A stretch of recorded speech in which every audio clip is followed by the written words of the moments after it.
short clip by Bishop Dag Heward-Mills Ministries. Discover how God can change your life forever. All right. Today I'm sharing with you for 20 minutes, and I'm going to be very fast because my time is almost up. But 7 reasons why you must pray the most important prayer. Which is the most important prayer of your life? The most important prayer of your life is the Gethsemane prayer. And it's the prayer that Jesus Christ prayed when he was in the Garden of Gethsemane. All right? So in Mark chapter 14, we can read about that prayer right there. So what I said earlier was just a kind of salad starter, or how do you call it? Coca-Cola to drink. All right? But this is the main meal for the day. This was on the menu. They came to a place named Gethsemane and said to his disciples, "Sit here until I have prayed." Tell your neighbor, "Sit here until I have prayed." Amen. This year, by the grace of God, we are going to pray. Fasting begins on Monday for 21 days. Wow! And prayer. Amen. Some of you are not excited. You are behaving as though the electoral commissioner has announced that your party has lost when I announced that you are fasting. Don't worry. You will survive. Amen. Now, where was I? Then he took with him Peter, James, and John and began to be very distressed and troubled. And he said to them, "My soul is deeply grieved to the point of death. Remain here and keep watch." And he went a little beyond them and fell to the ground and began to pray that if it were possible, the hour might pass him by. And he said, "Abba, Father, all things are possible for you. Remove this cup from me. Yet not what I will, but what you will." And he came and found them sleeping. And he said, "Simon, are you asleep? Could you not keep watch for 1 hour? Keep watching and praying, in case you come into temptation. The spirit is willing, but the flesh is weak." Amen. First reason why this is the most important prayer. I believe if you can't pray, and when you close your eyes, what should you pray? Just pray, "Lord, let what? Let what?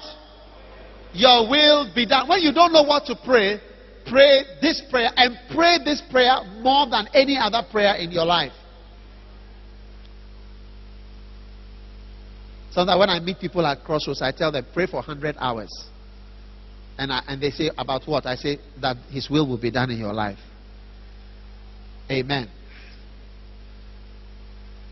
Now, the first reason why you must pray this prayer is because the spirit is willing. In your heart, you want to work for God. And the second reason why you must pray this prayer is because the flesh is weak. Amen. The flesh is weak. Mercy. How many realize that in your heart you want to give God a lot of money?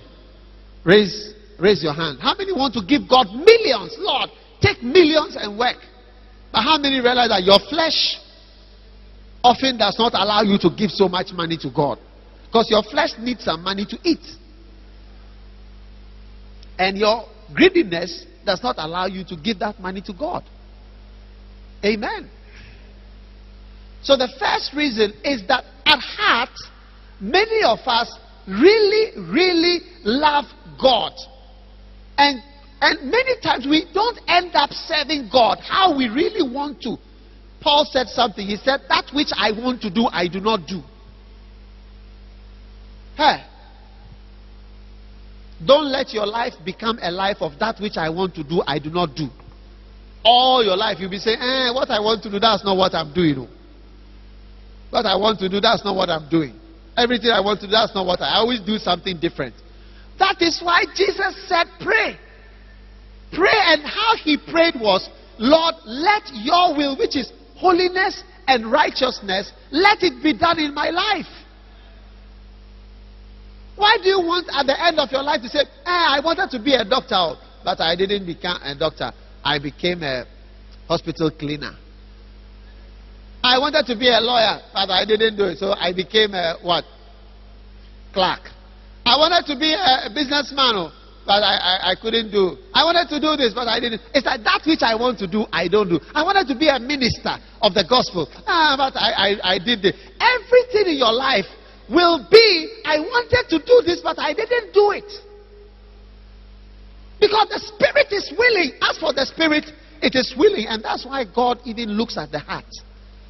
Sometimes when you commit certain sins, he just looks at your heart and he knows that you are a very holy person. It's one or two things that have made you get into this situation. But really, you are a good person. How many have committed fornication before you realize that it wasn't you that was doing it, it was the flesh? Raise up your right hand. Raise up your right hand. Raise up your right hand. Be honest in the church. Yeah, you realize that, at heart you are not here. You are not the one doing this thing. It cannot be you. It's a question. Tell somebody it's a question that is being asked. Yeah. How many have slept when you know in your heart what I want to do now is prayer? It's not sleeping, but you were praying. Raise up your hand. More of you are raising your hand now. Why the fornication one, you don't want to say it. Why? Who do you think you are? Ask your neighbor, who do you think you are in the church? Do you think you are righteous and more holy?